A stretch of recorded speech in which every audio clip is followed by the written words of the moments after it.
வணக்கம் நண்பர்களே. Welcome to inner wife sense Tamil. இன்னைக்கு நாம பேச போற விஷயம் நம்ம வாழ்க்கையையே தலைகீழா மாத்தக்கூடிய ஒரு சக்தி. காலையில கண் விழிச்சதுல இருந்து ராத்திரி தூங்க போற வரைக்கும் நம்ம மனசுக்குள்ள ஓடிக்கிட்டே இருக்கிற ஒரு தேடல். பணம். நம்மள பல பேர் நினைச்சுக்கிட்டு இருக்கோம். பணங்கிறது வெறும் காகிதம் அல்லது ஒரு நம்பர்னு. ஆனா உண்மை என்ன தெரியுமா? பணங்கிறது ஒரு உயிருள்ள சக்தி. அது ஒரு எனர்ஜி. உங்ககிட்ட நான் ஒரு கேள்வி கேட்கிறேன். நீங்க பணத்தை நேசிக்கிறீங்களா? என்னங்க கேள்வி இது? பணத்தை நேசிக்காத ஆள் யாராவது இருப்பாங்களா? அப்படின்னு நீங்க கேட்கலாம். ஆனா, ஆழமா யோசிச்சு பாருங்க. நீங்க பணத்தை நேசிக்கிறீங்க. ஆனா, பணம் உங்கள நேசிக்குதா? சிலர்கிட்ட மட்டும் பணம் காந்தம் மாரி ஒட்டிக்கிட்டே இருக்கே. அவங்க என்ன தொட்டாலும் தொலங்குதே. ஆனா, நம்ம எவ்வளவு உழைச்சாலும் கைக்கு வர்றதுக்கு முன்னாடியே செலவு காத்துக்கிட்டு இருக்கே. ஏன்? பணம் ஏன் சிலர மட்டும் தேடி தேடி போகுது? சிலர பார்த்தா மட்டும் ஏன் தெரிச்சு ஓடுது? இன்னைக்கு இந்த வீடியோல பணத்துக்கும் உங்களுக்கும் இடையில இருக்கிற அந்த கண்ணுக்கு தெரியாத உறவை நம்ம அலசப் போறோம். இது வெறும் மோட்டிவேஷன் வீடியோ இல்ல. இது உங்க டிஎன்ஏல இருக்கிற பண தடையா மணி பிளாக்கேஜ் உடைக்கிற ஒரு பயிற்சி. இந்த வீடியோவோட முடிவுல நீங்க பணத்தை பார்க்கிற பார்வையும், பணம் உங்களை பார்க்கிற பார்வையும் கண்டிப்பா மாறும். இது இன்னர் வைஃப் சென்ஸ் கேரண்டி. வாங்க வீடியோக்குள்ள போலாம். முதல்ல ஒரு அடிப்படை உண்மைய புரிஞ்சுக்கோங்க. பணங்கிறது ஒரு ஜட பொருள் இல்ல. அதுக்கு உணர்வுகள் இருக்கு. அதே ஒரு மனுஷனா கற்பனை பண்ணி பாருங்க. உதாரணத்துக்கு உங்களுக்கு ஒரு நண்பர் இருக்கிறாருன்னு வச்சுப்போம். அந்த நண்பர் வீட்டுக்கு வரும்போதெல்லாம், "ஐயோ! இவன் ஏன்டா வந்தான்? இவன் வந்தாலே பிரச்சனை தான்." அப்படின்னு நீங்க முணுமுணுத்தா, அந்த நண்பர் மறுபடியும் உங்க வீட்டுக்கு வருவாரா? வரமாட்டார் தானே! சரியாக இதே மனநிலையில தான் நம்மள பல பேர் பணத்த நடத்துறோம். பணம் கைக்கு வந்த உடனே, ஐயோ பத்தலையே, இந்த மாசம் இவ்ளோ செலவா? பணம் சம்பாதிக்கிறவன் எல்லாம் திருடன், பணம் பாவம் அப்படின்ற பணத்த பத்தி எப்பவுமே ஒரு நெகட்டிவ் வைப்ரேஷன் குடுத்துக்கிட்டே இருக்கும். பிரபஞ்ச விதி என்ன சொல்லுதுன்னா, நீ எத வெறுக்கிறியோ, அது உன்னை விட்டு விலகி போகும். நீ எத மதிக்கிறியோ, அது உன்னை தேடி வரும். நீங்க பணத்த விரும்புறீங்கன்னு சொல்றீங்க. ஆனா உங்க அடி மனசுல சப்கான்ஷியஸ் மைண்ட் பணத்த பத்தின பயமும், வெறுப்பும், பதட்டமும் தான் நிறைஞ்சிருக்கு. பணம் இருந்தா நிம்மதி போயிரும். பணம் சம்பாதிக்கிறது கஷ்டம். இந்த மாதிரி வார்த்தைகளை நீங்க சின்ன வயசுல இருந்து கேட்டு வளர்ந்திருப்பீங்க. இது உங்க அடி மனசுல ஒரு மிகப்பெரிய சுவரா எழுப்பப்பட்டிருக்கு. இந்த சுவர் தான் பணத்த உங்ககிட்ட வரவிடாம தடுக்குது. பணம் உங்களை நேசிக்கல அப்படின்னா, அதுக்கு முதல் காரணம் நீங்க பணத்தை சரியான விதத்துல நேசிக்கலைங்கிறது தான். அது மேல உங்களுக்கு நம்பிக்கை இல்ல. அது உங்ககிட்ட தங்காதுங்கிற பயம் உங்களுக்குள்ளேயே இருக்கு. சரி, பணம் நம்மள விட்டு ஏன் ஓடுதுன்னு இன்னும் ஆழமா பார்ப்போம். இதை நான் டெஸ்பரேஷன் எனர்ஜி, அதாவது ஏக்கத்தின் ஆற்றல்னு சொல்லுவேன். நம்மள பல பேர் பணத்தை துரத்திக்கிட்டே இருக்கோம். எனக்கு பணம் வேணும், பணம் வேணும்னு அலைகிறோம். நீங்க எப்போ ஒரு விஷயத்த துரத்துறீங்களோ, அப்போ நீங்க பிரபஞ்சத்துக்கு என்ன சொல்றீங்க தெரியுமா? என்கிட்ட அது இல்ல அப்படின்னு சொல்றீங்க. இல்லாமை என்ற உணர்வு தான் வறுமையின் ஆணிவேர். நீங்க ஒரு நாய துரத்தி பாருங்க. அது ஓடிக்கிட்டே இருக்கும். ஆனா நீங்க அமைதியா நின்னு பாசமா கூப்பிட்டா அது வாலாட்டிக்கிட்டு உங்ககிட்ட வரும். பணமும் அப்படித்தான். பணம் உங்கள விட்டு ஓட 3 முக்கியமான காரணங்கள் இருக்கு. பதட்டம், ஆங்ஸைட்டி. பில் கட்டணுமே, கடன் அடைக்கணுமேன்னு எப்பவுமே பதட்டத்துல இருந்தா உங்க அதிர்வலை வைப்ரேஷன் குறையுது. குறைந்த அதிர்வலையில் பணத்தால வசிக்க முடியாது. பொறாமை, ஜெலசி. மத்தவங்க பணக்காரங்களா இருக்கிறத பார்த்து இவன் ஏமாத்தி சம்பாதிச்சிருப்பான் அப்படின்னு நீங்க நினைச்சா, நீங்க பணக்காரங்க மேல கோபப்படல, பணத்தின் மேலேயே கோபப்படுறீங்க. பணத்தை எதிரியா பாக்குறீங்க.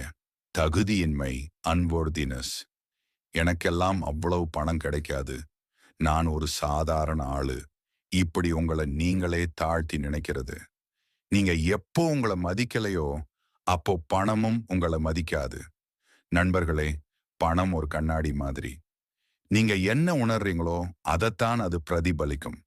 நீங்க வறுமையை உணர்ந்தா அது வறுமையை பெருக்கி காட்டும். நீங்க செல்வத்தை உணர்ந்தா அது செல்வத்தை பெருக்கி காட்டும். சரி, பணம் நம்மளை விட்டு ஏன் ஓடுதுன்னு இன்னும் ஆழமா பார்ப்போம். இத புரிஞ்சுக்க நான் உங்களுக்கு ஒரு உண்மையான வாழ்க்கை கதையை சொல்றேன். இது வெறும் கதை இல்ல, வரலாறு. 1990களின் ஆரம்பம். அமெரிக்காவோட லாஸ் ஏஞ்சல்ஸ் நகரம். அங்க ஒரு இளைஞன் தான் ஒரு பெரிய நடிகன் ஆகணும்னு கனவு கண்டுகிட்டு இருந்தான். ஆனா அவன்கிட்ட சொல்லிக்கிற அளவுக்கு பணமே இல்ல. கையில இருந்தது எல்லாம் வறுமையும் ஏமாற்றமும் மட்டும்தான். அவன் ஒரு பழைய டொயோட்டா காரை வச்சுக்கிட்டு இருந்தான். ராத்திரி ஆனா அந்த காரை ஓட்டிக்கிட்டு ஹாலிவுட் மலை உச்சிக்கு போவான். Hollywood hills. அங்க நின்னுக்கிட்டு கீழே ஜொலிக்கிற அந்த நகரத்தை பார்ப்பான். அப்போ அவனோட மனநிலை எப்படி இருந்திருக்கும்? ஐயோ! நம்மகிட்ட காசு இல்லையே, வாய்ப்பு கிடைக்கலையே, சாப்பாட்டுக்கே கஷ்டமா இருக்கேன்னு அழுது புலம்பி இருக்கலாம். ஆனா அவன் அப்படி செய்யல. அவன் ஒரு வித்தியாசமான முடிவை எடுத்தான். அவன் பேர் ஜிம் கேரி. ஒரு நாள் ராத்திரி அவன் தன்னோட பர்ஸ்ல இருந்து ஒரு பழைய செக் புக்கை எடுத்தான். அதுல தனக்குத்தானே ஒரு செக் எழுதினான். அந்த செக்கில் அவன் நிரப்பின தொகை எவ்வளவு தெரியுமா? $10 மில்லியன். சுமார் 80 கோடி ரூபாய்.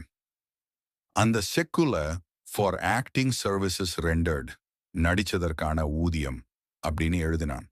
தேதி சரியா 3 வருஷம் கழிச்சு வர்ற தேதியை போட்டான்.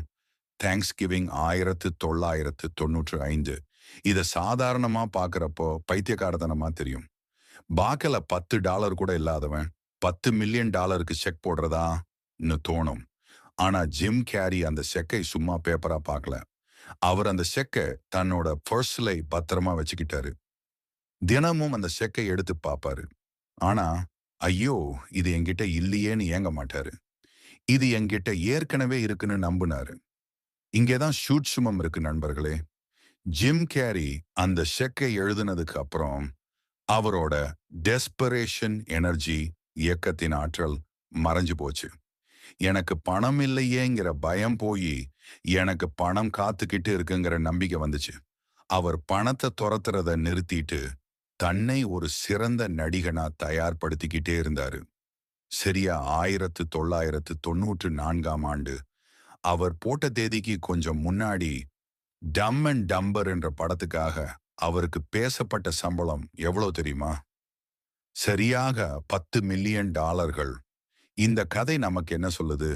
பணம் ஏன் உங்களை விட்டு ஓடுதுன்னா, நீங்க அதை இல்லாமை என்ற கண்ணாடியில பாக்குறீங்க. ஜிம் கேரி செக் எழுதினப்போ அவர் தன்னை அந்த 10 மில்லியனுக்கு தகுதியானவரா மாத்திக்கிட்டாரு. அந்த ஃப்ரீக்வன்சிக்கு அவர் மாறின உடனே பணம் அவரை தேடி வந்துச்சு. நீங்க பணத்தை விரட்டினா அது ஓடிக்கிட்டே இருக்கும். நாய் மாதிரி தான்.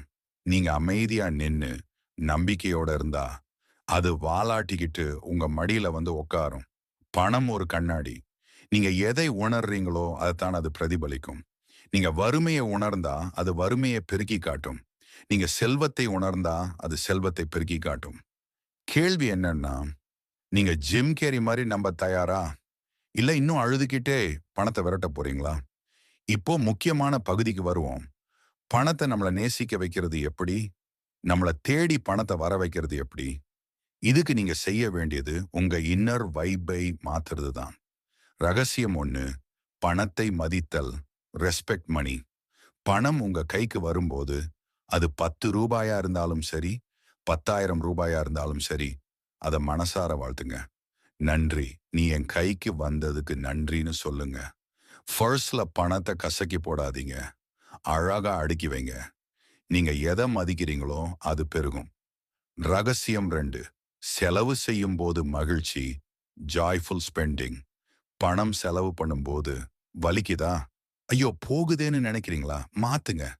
நீங்க ஒரு காய்கறி வாங்கினா கூட இந்த பணத்தால அந்த வியாபாரிக்கு ஒரு நல்லது நடக்கும், இந்த காய்கறி எனக்கு ஆரோக்கியத்தை தரும் அப்படின்னு நினைச்சு சந்தோஷமா கொடுங்க. நீங்க மகிழ்ச்சியோட வெளி அனுப்புற பணம் பல மடங்கா பெருகி திரும்ப வரும். இதுதான் பணத்தின் சுழற்சி விதி. Law of circulation. ரகசியம் 3, அபரிமித மனநிலை. Abundance mindset. உலகத்துல பணத்துக்கு பஞ்சமே இல்ல. சமுத்திரத்துல தண்ணி எவ்வளோ இருக்கோ அவ்வளோ பணம் இந்த பிரபஞ்சத்துல இருக்கு. எனக்கு மட்டும்தான் கிடைக்கலன்னு நினைக்காதீங்க. என் பங்கு எனக்காக காத்துக்கிட்டே இருக்குன்னு நம்புங்க. நீங்க ரோட்ல போகும்போது ஒரு பெரிய காரை பாக்குறீங்க அல்லது ஒரு பெரிய வீட்டை பாக்குறீங்கன்னா பொறாமப்படாதீங்க. வா, இது சூப்பரா இருக்கு, இது எனக்கும் சாத்தியம்னு சொல்லுங்க. பிறருடைய வளர்ச்சியை கொண்டாடுங்க. அப்பதான் உங்க மூளைக்கு, ஓ, இது நல்ல விஷயம் போல, நமக்கும் இது வேணுமேங்கிற சிக்னல் போகும். இப்போ நான் சொல்ல போறது ரொம்ப பவர்ஃபுல்லான ஒரு டெக்னிக். இத நம் சேனல் நேயர்கள் நெறைய பேர் கேட்டிருந்தீங்க. தினமும் இரவு தூங்க போறதுக்கு முன்னாடி அல்லது காலையில பிரம்ம முகூர்த்தத்துல ஒரு நோட் எடுத்துக்கோங்க. அதுல பணம் என்னை நேசிக்கிறது, நான் பணத்தை நேசிக்கிறேன். மணி லவ்ஸ் மீ, ஐ லவ் மணி அப்படின்னு எழுத ஆரம்பிங்க. சும்மா எழுதாம உணர்ந்து எழுதணும். ஒரு சின்ன கற்பனை பண்ணுங்க. வானத்துல இருந்து தங்க மழையா பொழியுது. அதுல நீங்க நனையறீங்க. உங்க வீடு, உங்க தொழில், உங்க வங்கி கணக்கு எல்லாமே பணத்தால நிரம்புது. அப்போ நீங்க எவ்வளவு சந்தோஷமா இருப்பீங்க? அந்த சந்தோஷத்தை இப்பவே உணருங்க. கண் மூடி உங்க நெஞ்சில கை வச்சு சொல்லுங்க. நான் ஒரு பணக்காந்தம். செல்வம் என்னை நோக்கி பாய்ந்து வருகிறது. நான் ஒவ்வொரு ரூபாயையும் நன்றியோடு இருக்கிறேன். இந்த வார்த்தைகள் உங்க அடிமனசுல பதியணும். எப்போ உங்க உள் மனசு நம்புதோ, அப்போ வெளி உலகம் மாற ஆரம்பிக்கும். நண்பர்களே, பணம்ங்கிறது வெறும் காகிதம் இல்ல. அது ஒரு சுதந்திரம். உங்க குடும்பத்தை பார்த்துக்க, உங்களுக்கு புடிச்சத செய்ய, மத்தவங்களுக்கு உதவ பணம் ஒரு கருவி.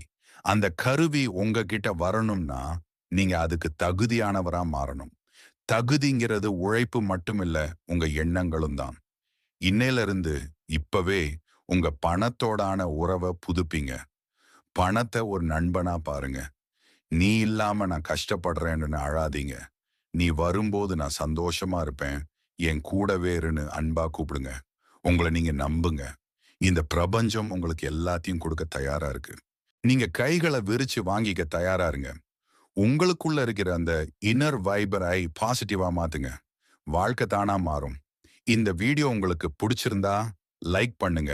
முக்கியமா யாருக்கெல்லாம் பண கஷ்டம் இருக்கோ அவங்களுக்கு இதை ஷேர் பண்ணுங்க. ஏன்னா நல்லது நினைச்சா நல்லது நடக்கும். கமெண்ட் செக்ஷன்ல ஐ ஆம் அ மணி மேக்னெட், நான் ஒரு பண காந்தம் அப்படின்னு டைப் பண்ணுங்க. லைக், ஷேர், சப்ஸ்கிரைப் பண்ணுங்க. இது உங்களுக்கான முதல் உறுதிமொழி. மீண்டும் ஒரு அற்புதமான வீடியோவில் சந்திப்போம். அதுவரை உங்களிடமிருந்து விடைபெறுவது உங்கள் இன்னர் வைப் சென்ஸ் தமிழ். நன்றி. வாழ்க வளமுடன்.